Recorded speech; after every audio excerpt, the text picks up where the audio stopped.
The Selfish Path to Romance. Download Chapter 1 for free at drkenner.com and at amazon.com. Right now, I want to turn to the phones and invite Mary. Mary, you're dealing with some crying. You're crying a lot? All the time. Yeah, tell me what's going on. Well, it seems like my emotions are so out of control. Like, I get very, very angry, or I'm crying all the time. I don't know what's going on. Okay, and the screener said that you're going through menopause? I don't know. I had a total hysterectomy when I was 33 years old. Okay. And how old are you now? 48. 48. Okay, so first, it's always a good idea just to get a medical checkout. If the doctor says you've got a clean bill of health, there's nothing wrong medically with you, then that's fine. But let's take a closer look. Assuming that you get checked out medically, let's see if there are any possibilities that it could be psychological, because that would be good news. Why? Because it can be fixed? You can fix it. Yeah, it's in your control then. So what goes through your mind that would make you angry or crying out of control? I've had a very rough year. Okay. What happened? I lost my brother unexpectedly. Okay, what happened there? He was killed. He was hit by a guy who wasn't paying attention. In a car? Car. Mm-hmm. Okay, he was riding his bicycle. Oh, okay. And so he got killed. And then my father has cancer. And my mother told me today that she accidentally took too many of her adivans and thought she almost OD'd. Yeah. And then ever since she told me that, I just can't stop crying. Like, I've always been the strong one. I've always been able to handle stuff in a positive way. And now, for some reason, I either get extremely angry and go into a rage, or I cry, and I'm so tired of crying. Okay. And I did go see a psychiatrist, but they want to put me on all these pills that make me zombified, and I don't want to not feel. I want to be normal. Okay, so what you're doing is you're wanting to value your own mind. You don't want to just be, they say Right. Pills don't teach skills, so you don't want to be doped Exactly. up. And if it was something where you definitely needed pills, I mean, I almost got, shingles. And man, I needed a pill. No psychiatrist or psychologist could help me with that. I just needed to take a pill. Then obviously you use the medication. But when you don't need medication, when you can see that there's a cause, then you want to be able to address it. So number one, you need to know that every emotion has a theme. And when has a theme, THEME, that it's sadness is our subconscious, our mind's way of telling us, hey, I got to interrupt this because we've got to pay some bills. 30 seconds, that's it. A very quick ad, and then Alan will be back. Romance. Ugh, I wish guys knew more about what we want from a relationship. Boy, I wish I knew more about what I want. Where's that ad I saw? Here it is. The Selfish Path to Romance. A serious romance guidebook. Download Chapter 1 for free at selfishromance.com and buy it at amazon.com. The Selfish Path to Romance. That is interesting. Sadness is our subconscious, our mind's way of telling us that we have experienced a loss, LOSS. And the bigger a loss, the bigger the sadness. And go ahead. No, go ahead.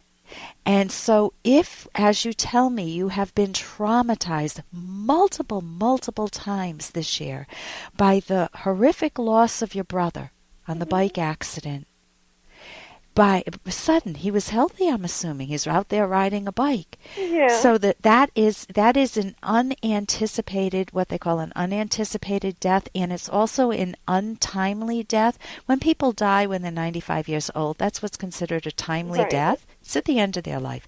But when you have someone relatively young dying when they're healthy, that is trauma. That is huge trauma.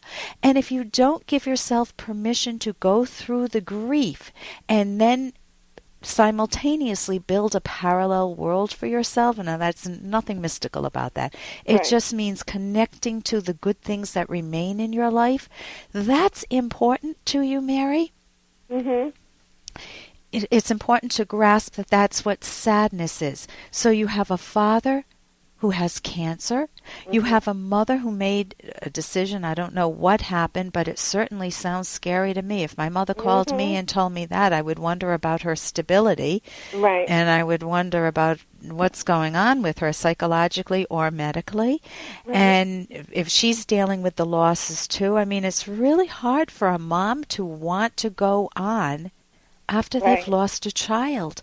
And she needs you desperately, I'm assuming, and you need her. Well, she has 6 others.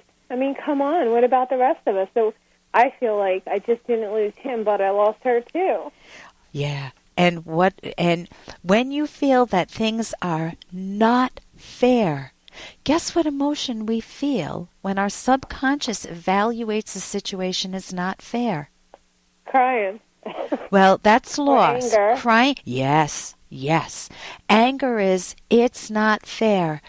Big anger. And big, huge. Yes, very big. Anger is rage. That's what you said.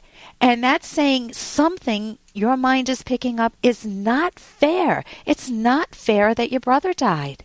Right. It's not fair that this guy hit him. I mean, even if the guy was doing what we all do, some distracted driving, it still is not fair. Right. It's a huge loss in your life.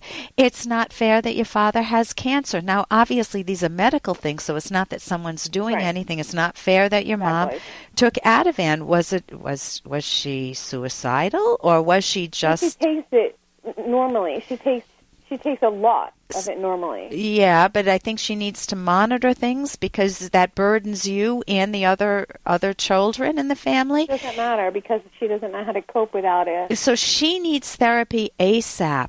Good cognitive... She has therapy. Okay, a good cognitive therapist. And you could use it too, because the sooner you learn how to read your own mind, which is what we're doing with the anger and the sadness... This happens for every emotion, for guilt, for happiness. Happiness is the achievement of values, and believe me, Mary, you need you need to overdose on that right now. Overdose on what? You need to connect with any friends or anything that you enjoy, whether it's music or hobbies or something, while you're also grieving. I mean, not simultaneously, but you need to take breaks from the grieving and reconnect with your life. Yeah, I'm so disconnected. Yeah, so listen, thank you so very much for calling. You may not need to visit the doctor about menopause, but it may be very important. I was hoping it was menopause. Yeah, but go to my website and pick up some cognitive therapy books, especially Mind Over Mood, drkenner.com, drkenner.com. Thank you for joining me. Thanks. I'm Dr. Ellen Kenner on the Rational Basis of Happiness. And here's a little more from Dr. Kenner.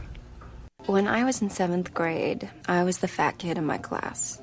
I was the one that all the pretty girls used to make fun of. Every day after school, I would come home and, I'd flip through the pages of my mom's Vogue and Glamour, and I'd look at these women, these perfect, beautiful, just unbelievable, skinny women. Oh, I couldn't understand why I didn't look like them. I just didn't get it, so, I became bulimic.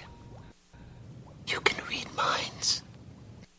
And bulimic doesn't mean that you can read minds. Bulimic is an eating disorder, and you can just feel what it's like, and it may have brought you back to times in your life when you just felt so sad.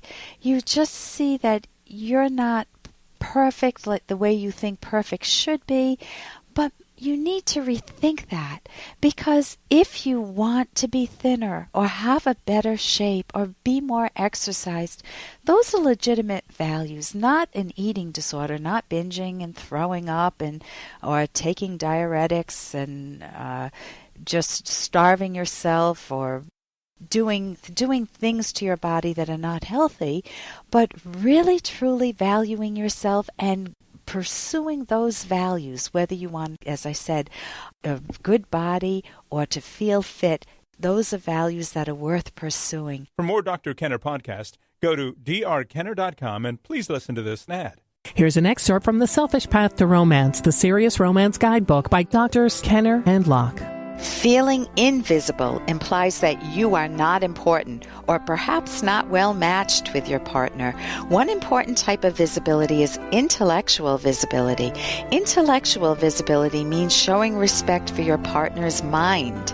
It is helpful if partners possess roughly the same degree of mental ability and education. If there's a huge discrepancy, it will be difficult to have interesting conversations about topics that you both enjoy. Another important type of visibility is sexual visibility.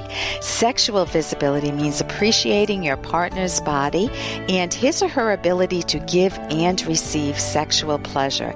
It means feeling more masculine or feminine in one another's presence. You can download Chapter 1 for free by going to drkenner.com, and you can buy the book at amazon.com.